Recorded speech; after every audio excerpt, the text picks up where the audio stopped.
देखिए, पिताजी नौकरी कर रहे हैं साहब, पिताजी को सरकारी नौकरी में मिलते हैं 50,000।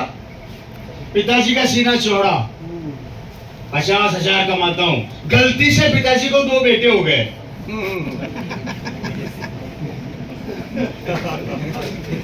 क्या हो गए? गलती से पिताजी को 2 बेटे हो गए। ये भी इंटेलिजेंट है, ये भी इंटेलिजेंट। अब पिताजी पूरी ताकत लगा दी, जैक लगा दी, चेक लगा दी, ज्यादा से ज्यादा दोनों बेटों में से एक बेटे को नौकरी की व्यवस्था करवा दी। किसकी करवाएंगे, इसकी या इसकी?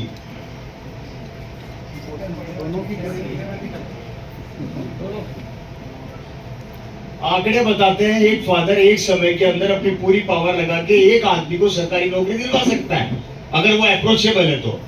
और नहीं है तो कुछ भी नहीं दिलवा सकता। Right sir? मैं आज उल्टे तरीके से ले रहा हूं, वैसे तो प्रैक्टिकली संभव नहीं है ये, लेकिन मैं फिर भी ले रहा हूं। क्या आपके में से कई लोग ये सोचते हैं कि हम तो करवा देंगे, हम तो तुर्रम खा है। क्या है हम? उस तुर्रम खा को पकड़ रहा हूं आज। मैं तो कह रहा हूं कि आपने चेक लगा के नौकरी की व्यवस्था कर दी साहब। ये रवि शर्मा जी यहाँ मंत्री बने बैठे हैं। मैंने बोला ठीक है रामलाल जी, आप अपने बेटे को ले आओ, मैं नौकरी लगवा दूंगा, लेकिन 1 की लगवा सकता हूँ, 2 की नहीं लगवा सकता। बोले सर आप तो 1 की लगा दो। अब आप घर पे आए मिठाई का डब्बा लेके, हाँ मैंने सेटिंग कर ली, मेरा एक बेटा नौकरी लग जाएगा सरकारी। अब कौन से के लगवाओगे?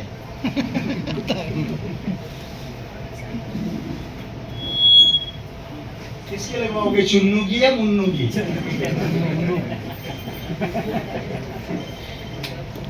चुन्नू के लगवाते हो तो मुन्नू सर फोड़ देगा, और मुन्नू के लगवाते हो तो चुन्नू हाहाकार मचा देगा। अब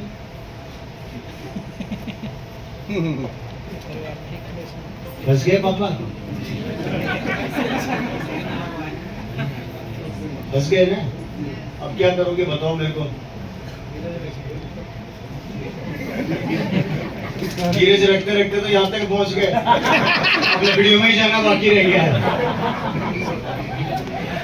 ये बड़ा खूबसूरत शब्द है हमारे पास, धीरज रखो।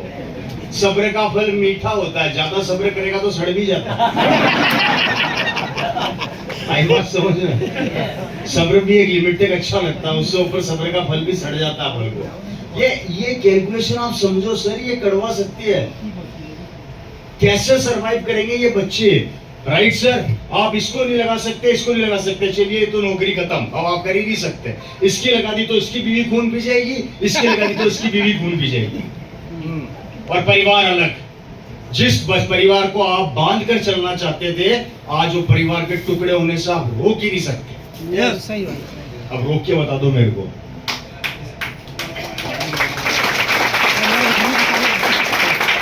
अब आ जाओ बिजनेस में कि साहब मेरी दुकान है, मैं दुकान खुलवा दूंगा। किसके खुलवाएगा? एक ही की।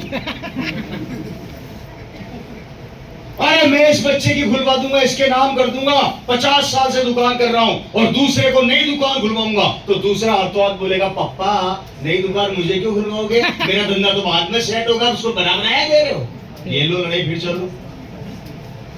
अब कैसे रोकोगे इस कलेश को? ये आंकड़े में आपको क्यों बता रहा हूं सर?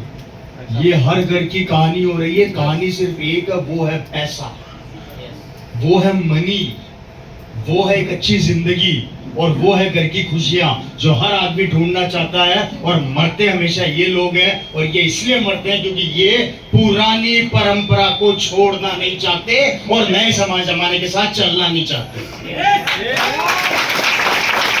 पुरानी परंपरा को छोड़ना नहीं चाहते और नई परंपरा के साथ चलना नहीं चाहते, और उसी कारण से आज हिंदुस्तान के बहुत से परिवार और बहुत से बच्चे बेरोजगार घूम रहे हैं। काम धंधा बचा नहीं है, उनको काम धंधा मिल नहीं रहा। इसलिए पहला काम, पुरानी विचार और अवधारणा को बदल दो।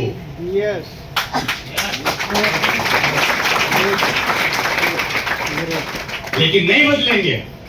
आप में से कितने लोग हैं जो दुकान पर जाके दुकान वाले को ये बोलते हैं कि सर 2001 में जो फोन लॉन्च हुआ था वो दे दो मेरे को, नोकिया का।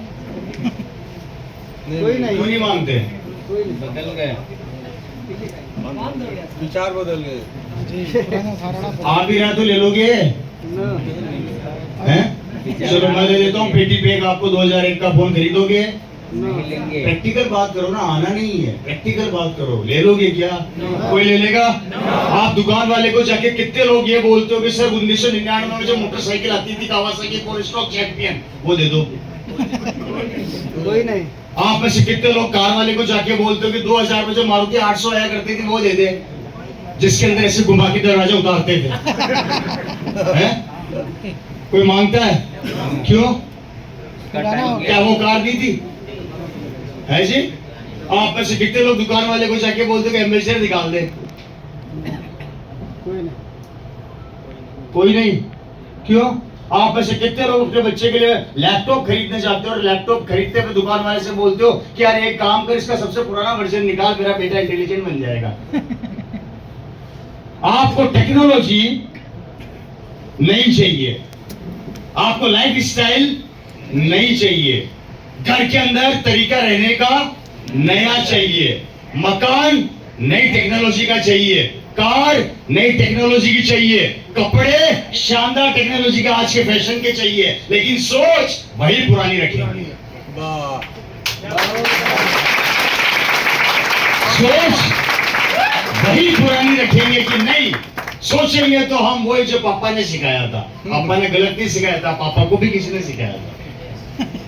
लेकिन फ्रेंड्स, समय की मांग के हिसाब से बदलना पड़ेगा। मेरी बात समझ में